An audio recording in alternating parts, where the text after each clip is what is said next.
Second. First thing up, we have a hearing on House Bill 2225. Nick, you want to give us an overview?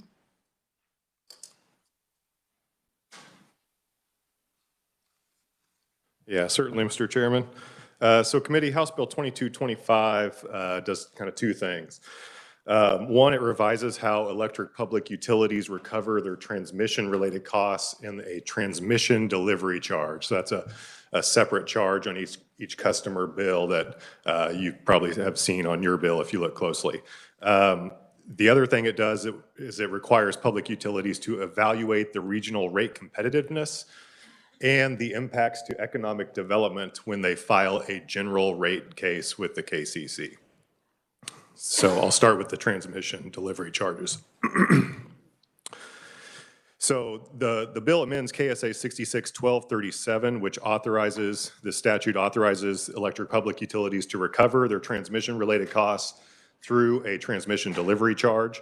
And what this bill would do is it would require a for-profit, investor-owned electric public utility that serves more than 20,000 customers in Kansas to recover, or would allow them to recover those costs in two separate buckets. So one bucket would be the federally approved transmission costs that are approved by a regional transmission organization, the SPP. The other bucket would be the local and internally planned transmission projects. And the recovery, you'll see how that works here in a sec. So if a utility, if this electric public utility, and I believe this only applies to Evergy, chooses to recover those local or internally planned transmission costs through a transmission delivery charge, that electric public utility would have to make a compliance filing with the State Corporation Commission to continue recovering those local or internally planned transmission costs. So this compliance filing with the KCC would be required to include certain information. So for non-blanket work order transmission projects that exceed $15 million, or if the commission staff deems that a different amount is necessary, they could adjust that $15 million amount upward or downward. For those types of projects, the utility would have to provide the KCC in this filing an itemized list of the projected transmission spending for that project and those projects over the next 2 calendar years. Also, for each transmission project, the utility in this compliance filing would have to provide a project identifier or name, the anticipated in-service date, the projected cost of the project, the specific location within the utility system, whether this project is a new build, rebuild, or upgrade, or some other type of classification of the system, the purpose of the project and the anticipated reliability benefits of the project, a description of the facilities, if there's going to be facilities that are replaced or upgraded, so a description of what is being replaced or upgraded, and then also the additional load or economic development benefits that will be borne by the transmission project. As part of this compliance filing, the public utility must also propose a date and a time to hold a technical conference. This would be a technical conference with the KCC staff, the Citizens Utility Ratepayer Board, and any other authorized KCC interveners. So this would be a time for the kind of that technical conference with those parties to question and the public utility. This technical conference would be required to be held within 90 days from the date of the compliance filing. Also, the public utility would have to also propose a date and time for a public workshop where the public utility would present the specific details of the transmission projects to the commission staff, and other KCC authorized interveners. And at this public workshop, the public utility would be subject to questioning from those parties. This public workshop must be held within 120 days following the date of the compliance filing. With all this, after the compliance filing is made and these processes are fulfilled, Starting on January 1st, 2024, and then before April 1st of 2024, the KCC would begin and start to adjust the utilities rate, or the return on equity that the utility is getting for their local or internal transmission projects. So the KCC would be adjusting that downward from the FERC's authorized rate of return to the KCC's authorized rate of return that applies to the public utility that last applied to the public utility in their general rate proceeding. And then in all subsequent transmission delivery charge updates, the utility would be required to maintain that KCC authorized rate of returns for those local or internally planned projects. And I believe it's a FERC authorized rate of return, I think you'll hear from the parties, is 10.3%, and the KCC authorized rate of return currently is sitting around 9.3%, so about a 1% reduction for those projects. One final thing with the transmission delivery charge is that the bill would also authorize recovery of fees and costs that are imposed on a public utility that are in connection with the operation of wholesale power markets, so any costs that they're doing for that type of trading processes that they do. Secondly, as I said, the bill amends general rate case proceedings that are conducted before the KCC.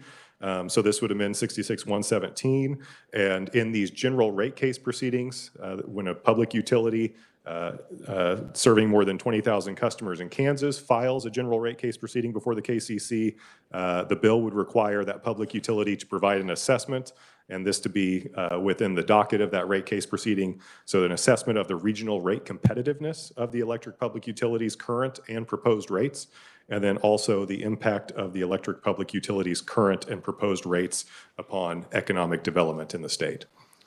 Mr. Chair, this bill would take effect on July 1 of 2023, and I'd be happy to stand for any questions. Do we have questions? Questions? Not seeing any? Okay, we'll move on. Thank you. First proponent, we'll go ahead and open the hearing on House Bill 2225. Justin Grady, KCC.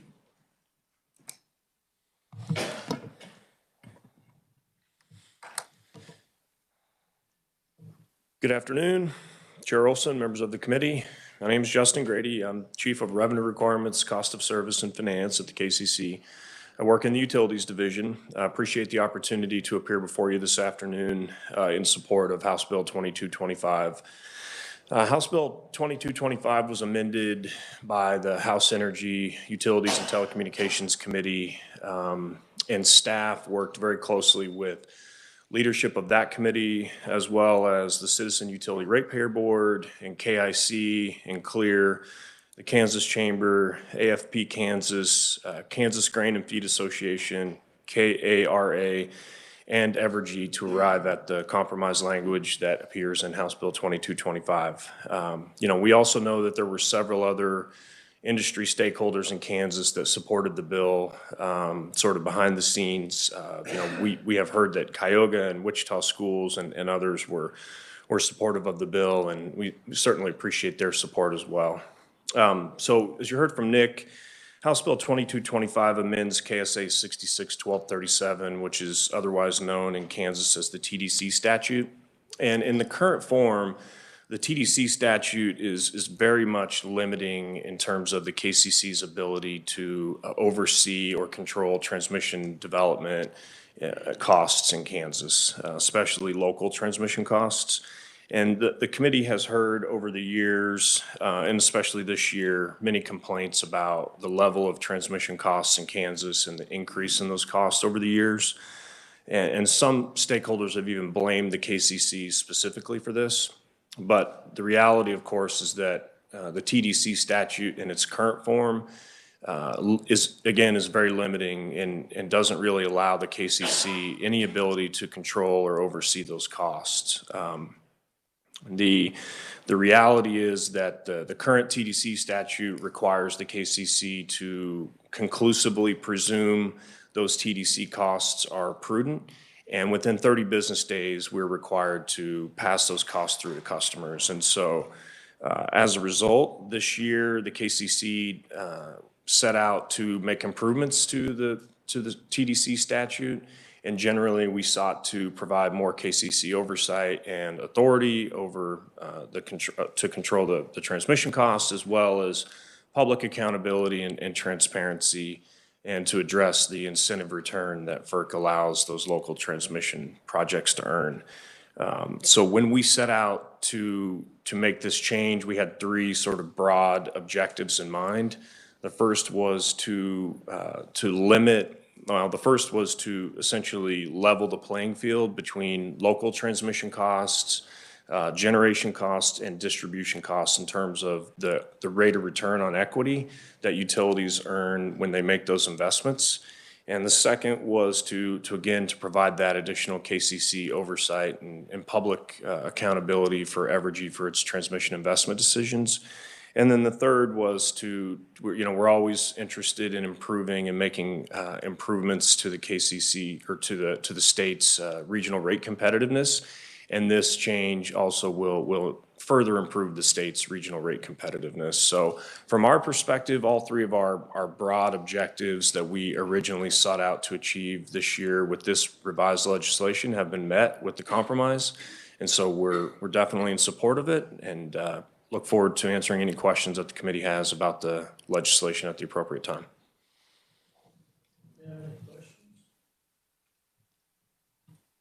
Francis? Thank you, Mr. Chair. So in your written testimony, you're estimating the approximate reduction on residential bills. And so is it more for Evergy Kansas Central because they have more transmission? Is that? It is. Let me just. One was 47 cents and the other was 30 cents a month.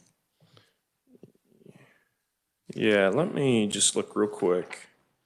My recollection was that, yeah, it is. So, so obviously the transmission system that Evergy Kansas Central maintains is much different than Evergy Kansas Metro, right? Evergy Kansas Central covers large parts of 2/3 of the state of Kansas. I think they have like 5,000 miles of transmission to maintain and to develop. And so the Evergy Kansas Metro system is much more of a more contained, highly rural, more urbanized system. They just have less transmission to own, develop, and maintain. Further questions? Not seeing any. Thank you, Justin. Thank you. Move on to proponent Eric Stafford.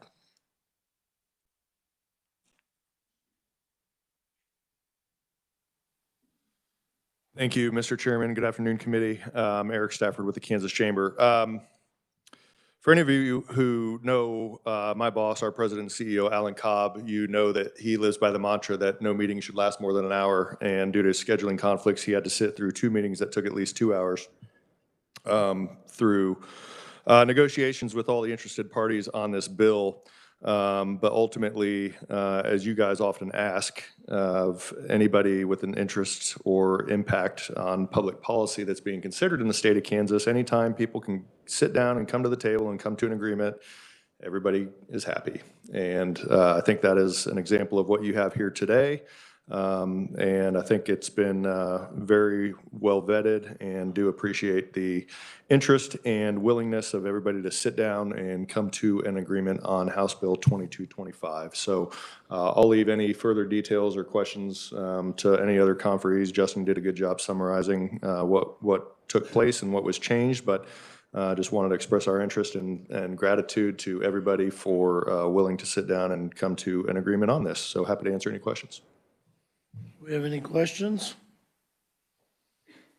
Not seeing any. Okay, thank you, Eric. Next up, Paul Snyder.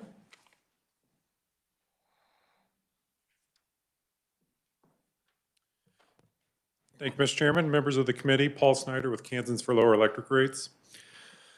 As Justin mentioned, we have been critical of transmission recovery mechanisms in Kansas, and transmission expenses in general are a key driver of electric rates in Kansas, and will continue to be so for probably the next decade or more. So it seemed appropriate to look at how those costs are incurred and what the recovery mechanism is. Certainly appreciate the case bring this bill forward in the House and getting the ball rolling. Also want to take this opportunity to thank Nick Myers. He did a lot of work after 5 to get this turned around so we could get it out of the House in a timely manner and over it here. So thank you for his efforts. So a lot of you have heard me explain on several occasions our frustrations with transmission costs through the TDC, and those are chiefly really 3 main complaints. One is that Evergy gets a higher return on those investments than they do, if they were to invest in a power plant or a substation. 2, they get quick cost recovery. They get to recover these costs on an annual basis. And 3, they get to do so without any real oversight from the KCC. This compromise bill eliminates 2 of those incentives. So as Justin mentioned, their return on equity for their local transmission projects, which are roughly about 80% of the total TDC, those are local projects. Those will now receive a lower return. So the benefit of that is when that is adjusted, that's what calculates an immediate $11 million savings for Evergy Central customers, which are Westar customers, and then a little under $2 million for Evergy Metro, or former KCP&L customers. And that's a rate decrease that will stay with us going forward. So think of it like a fiscal note, if you will. That's the 1-year impact, but it stays with you over a 5, 10, 20-year period.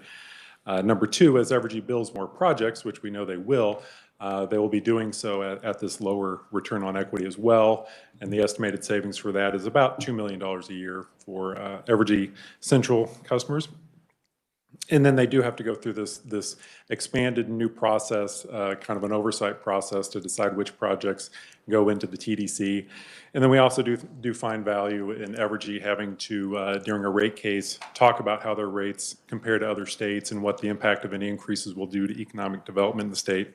So overall, we think this is a real win for ratepayers. We're happy with the process. It seems like about every other year we are driven into some sort of negotiation with Evergy and the KCC, and we end up passing things that are beneficial to the state, and this is one of those years, and happy to participate in the process and happy to answer any questions for you all, but certainly encourage your support. Okay, do we have any questions? San Francisco. Thank you, Mr. Chair. So the amendment that was added in the House committee affects transmission rates, but it also talks about how ad valorem taxes are recovered or lowered or increased. Do you have any comment on? I don't believe it does that. So the bill is a little confusing. The first 4 pages are existing language. So if that's where you're reading it, that's all existing language. And there's a new part added to that section. It's 66-117, only deals with Evergy having to file these new things in testimony. Thank you. I was reading it, and it's hard the way it's written. Yes, to be able to tell what's new language and what's not. But you are not the first person to ask some questions about that. Other questions, comments? Not seeing any. Thank you, Paul. Okay, we got virtual Chuck Casely, Evergy. Chuck, are you there? I am. Can you hear me? We can hear you. Wonderful. Well, thank you, Mr. Chairman and members of the committee. Appreciate the opportunity to come back and talk on this bill. I believe that everybody knows that when this bill was first filed, it was something that we did not support. Now, as other conferees have mentioned, we support the compromise bill as it was passed out of the Kansas House of Representatives. This compromise does several key things. One, it preserves the transmission delivery charge, which is a very important tool that enables investments in making the grid reliable in Kansas. It also, as Justin mentioned, adds state regulatory oversight to transmission investments and will continue to advance regionally competitive electric rates by lowering the return on equity on local transmission investments. But Importantly for us, it mitigates most of the significant financial concerns that we had with the original bill. Specifically, our modeling showed that it would result in credit downgrades and increase our cost of capital, which at the end of the day, we thought would actually raise rates more than it would save dollars for customers. Despite what is often said about us, we are laser focused on affordability and competitive electric rates.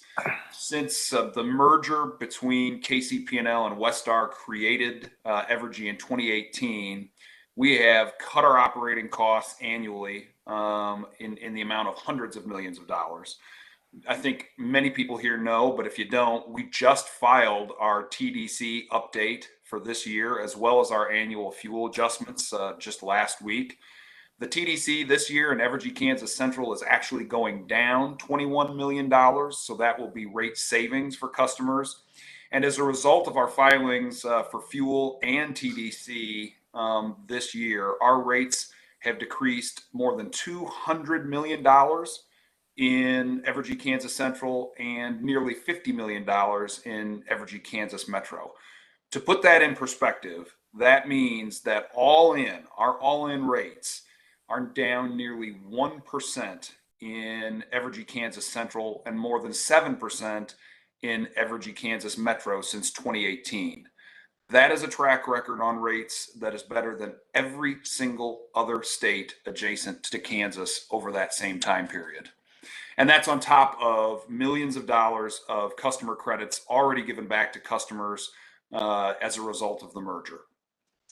We support this compromise, but we want to state on the record that this legislation, when we talk about investor-owned utilities or public utilities in the legislation, it really should just replace that language with Evergy, because this bill only impacts Evergy and represents the legislature taking direct action against one company that negatively impacts that company's 5,000 employees and thousands of Kansas shareholders by lowering our earnings retroactively on transmission investments that were made decades ago. Having said that, again, we support it because the financial hardship that could have resulted in negatively impact customers is avoided, and because we agree with the KCC that additional regulatory oversight for these types of investments was warranted. We urge support of the bill, and that will conclude my comments. I'm happy to take any questions. Do we have any questions? Any questions? Not seeing any. Thanks, Chuck. We have Randy Stuckey's written, and Jason Watkins, I believe, is written, and Elizabeth Patton is written. Are there anybody else that want to testify for the bill? Not seeing any. Any neutrals? Any opponents? We'll go ahead and close the hearing on House Bill 2225. Okay, we'll work this bill tomorrow. That's all we have on our agenda today. So we're adjourned. Thank you.